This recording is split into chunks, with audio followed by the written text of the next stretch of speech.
دەستەرکەی دڵە گەتگا باوازی ژن ژیان ئازاری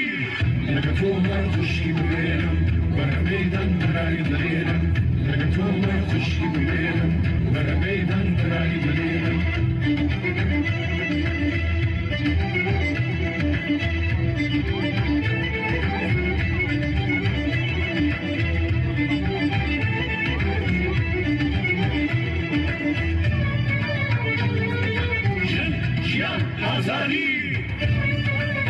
من بەرزی ئەحمەد و کوژرانی گەنجی جێگۆشەر ئێمە ئەمڕۆ هەستین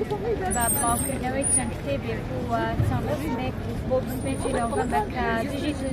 دژی ژنانە بەڵکو بۆ شاکردنەوەیەک بۆ ژنان ئەم کتابانەمان بڵاو کردەوە و چەند وێنەیەکیشمان بڵاو کردەوە لێرە زۆر ژن کتابەکانیان خوێندنەوە بۆ هۆشیارکردنەوەی ژنان کە دەزانن چۆن ژیان بەرامبەر دەژێت لێرە.